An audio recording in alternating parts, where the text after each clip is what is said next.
Good morning. This one's called All Tiled Up, and I think it's appropriate for this journal, the way we get separated into little bitty parts and bits and pieces in 3D. Okay, this journal is from 5/11/2010. Excuse me, the third one of the day. The Mayan day was 11 Serpent, and it's called E.T. Rescuers and Victimhood. As I look out upon the internet, visiting each one's page who subscribes to or befriends me on YouTube, I find many things. Mostly, I find joy in our connection and in your light, the light of the one made manifest so uniquely in each one.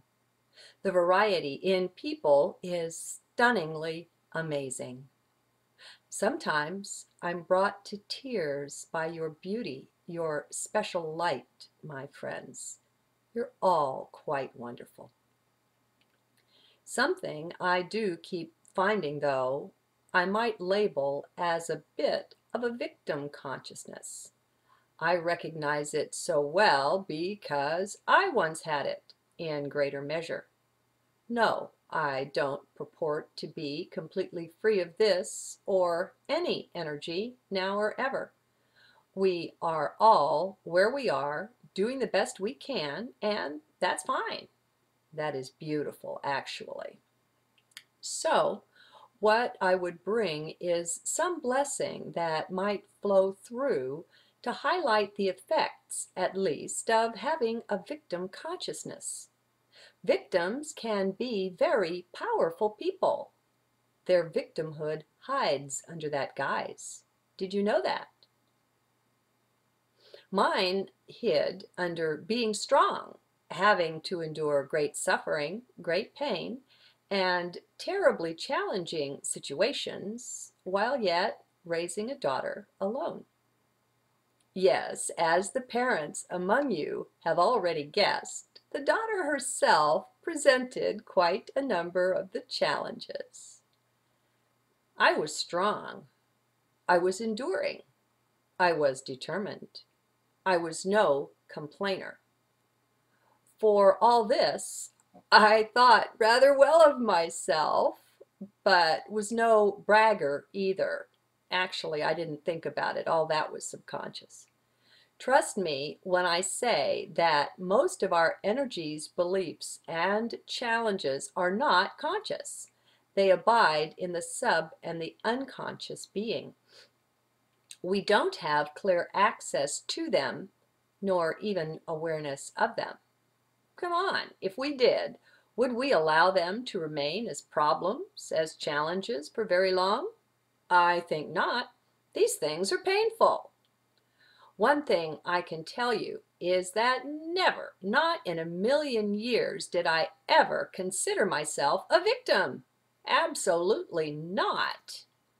It had to be pointed out to me by another, someone farther along in her path, and it was a major shock. It quite stunned me into silence. I was more than taken aback. Okay, enough of me. What about you? Remember, it is easier to first see things in others rather than in the self.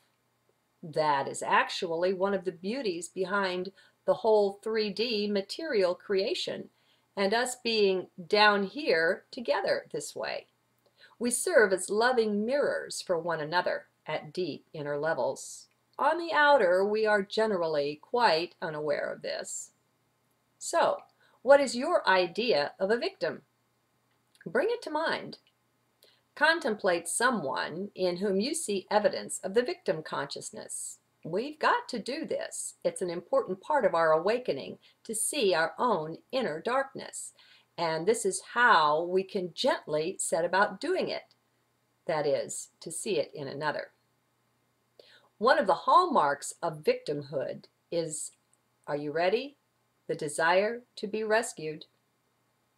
One looks to another, whether that be a person, a drug, a company, a boss, a mate, child, or government. The variety is endless for rescue. Extend my unemployment.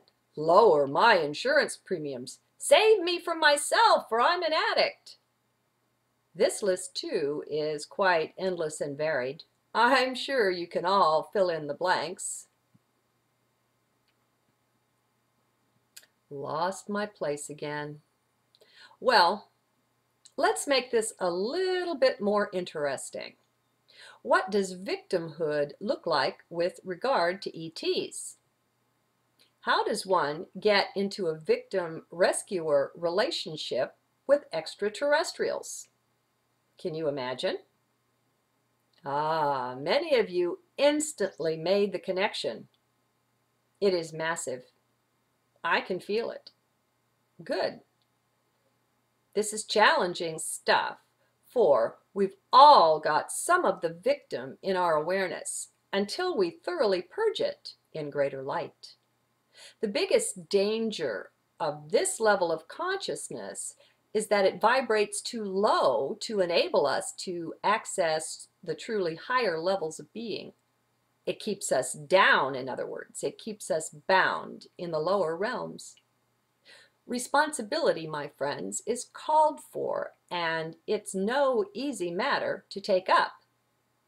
We give it lip service all the time. We tell our kids to be responsible. But how many do you know who walk their talk all the way? Very many?